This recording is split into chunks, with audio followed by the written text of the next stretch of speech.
चलिए और देखिए, तो हम लोग नोबेल पुरस्कार के बारे में बताया आप लोग को। हाँ, और नोबेल पुरस्कार के बारे में क्या बताया बाबू कि नोबेल पुरस्कार जो होता है पूरा विश्व का क्या होता है आपका सबसे बड़ा अणु पुरस्कार है बाबू। ठीक है, और नोबेल पुरस्कार उन्हीं व्यक्ति को दिया जाता है बाबू जो आपका 6 क्षेत्रों में, अरे इसको डिवाइड किया गया है नोबेल पुरस्कार को भाई कि अगर इन क्षेत्रों में अगर वो बेहतर प्रदर्शन करता है तो उनको नोबेल पुरस्कार दिया जाएगा। ठीक है, और नोबेल पुरस्कार का अगर बाबू शुरुआत देखा जाए आपका तो 1901 से होता है। कब से होता है आपका? 1901 से होता है। और ये बाबू किसके याद में आता है? तो अल्फ्रेड नोबेल बाबू, अल्फ्रेड नोबेल के याद में जाता है। कौन सा आपका? नोबेल पुरस्कार बाबू। ठीक है, तो नोबेल पुरस्कार के अगर देखा जाए वो शुरुआत आपका तो भाई अनेक कब होती है आपका 1901 से होती है बाबू। ठीक है, और भाई सबसे पहले अने ये अल्फ्रेड नोबेल जो थे कहाँ के वैज्ञानिक थे आपका? तो स्वीडन देश के वैज्ञानिक थे बाबू। ठीक है, और उन्होंने अल्फ्रेड जो नोबेल थे वो किसका आविष्कार किए थे आपका? अरे डायनामाइट। आप लोग देखे होंगे कई बार आपका कि बड़े बड़े पत्थरों को छोटे टुकड़ों में बांटने के लिए आपका होल के माध्यम से उसमें डायनामाइट लगा देता है और फिर क्या करता है? ब्लास्ट कर जाता है, जिससे फिर क्या होता है आपका वो पत्थर काफी टुकड़ों में बढ़ जाता है बाबू।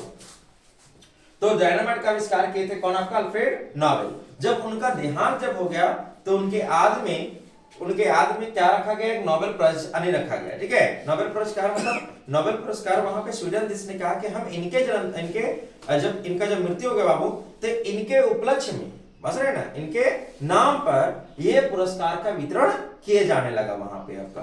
तो ये शुरुआत कब होती है आपका? 1901 से होता है आपका। और सबसे पहले बाबू नोबेल पुरस्कार को जो इस व्यक्ति को मिला था वो व्यक्ति कौन था बाबू?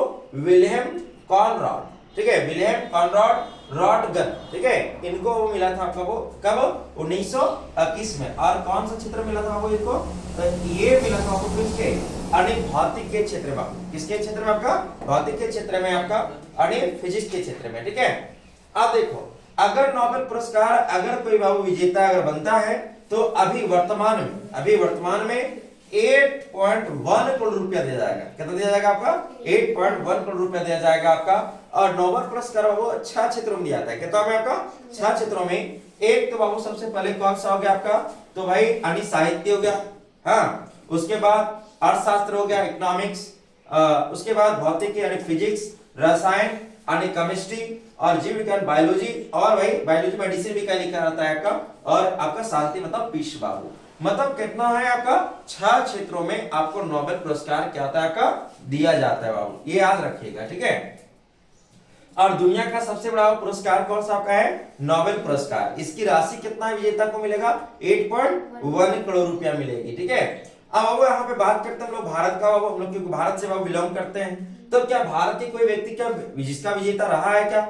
एकदम बिल्कुल है बाबू। ठीक है, इनका विजेता रहा है बाबू। और यहाँ अगर देखा जाए कि भारत में सबसे पहले नोबेल पुरस्कार का अगर कोई व्यक्ति अगर पाए तो वो व्यक्ति बाबू कौन थे? रविन्द्रनाथ टैगोर बाबू। वही रविन्द्रनाथ टैगोर बाबू जिन्होंने आपका जन गण मन का अनेक रचयिता है वही लिखे बाबू। ठीक है, और उनको सबसे पहले कब गाया गया था? 1911 में कलकत्ता अधिवेशन में, जब कलकत्ता से जब दिल्ली के राजधानी तब पहली बार गाया गया था। कितना का भाई? 1911 में। और जन गण मन जो है आपका सबसे जो अधिकतम जो समय लेता है 52 सेकेंड, और न्यूनतम सेकेंड कितना होता है आपका? 20 सेकेंड में इसको गाया जा सकता है। किसको? अन्य जन गण मन को। ठीक है, चलिए अब तो रविन्द्रनाथ टैगोर को 1913 में आपको पुरस्कार मिलता है। और कौन से क्षेत्र में आपका? साहित्य क्षेत्र में। और वो साहित्य क्या नाम था होगा आपका? गीतांजलि। ठीक है, तो अगर पूछेगा भारत में सबसे पहले नोबेल पुरस्कार किसको मिला तो क्या बताइएगा आप लोग? रविन्द्रनाथ टैगोर को बाबू। उसके बाद अगर देखा जाए वो यहाँ पे आपका तो सीवी रमन है बाबू, उनको भौतिक के क्षेत्र मिला। कब मिला?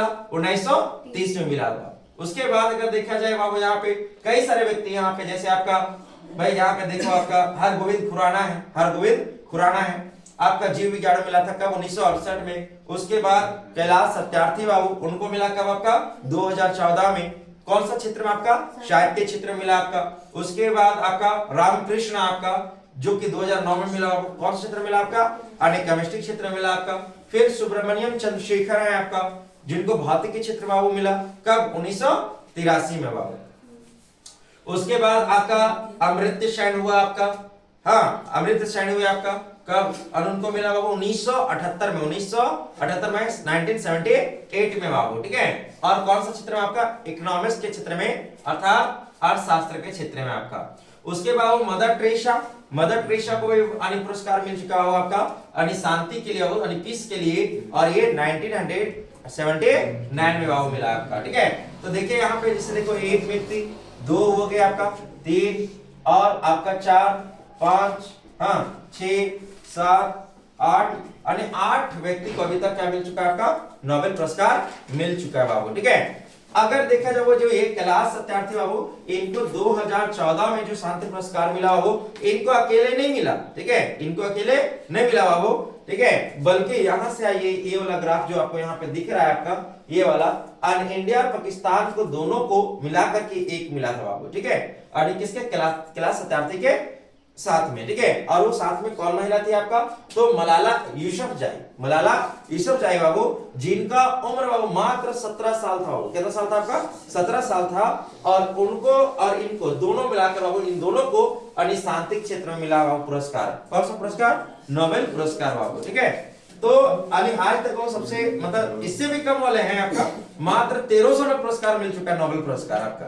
ठीक है, लेकिन इधर अगर देखा जाए तो ये 17 साल में बाबू यानी कम उम्र में पाने वाली प्रथम महिला है। कौन भाई, आपका मलाला यूसुफजई। ठीक है, तो ये बाबू कुछ नोबेल पुरस्कार के डिटेल थे आपको जो हम बता दिए आपका। ठीक है, धन्यवाद।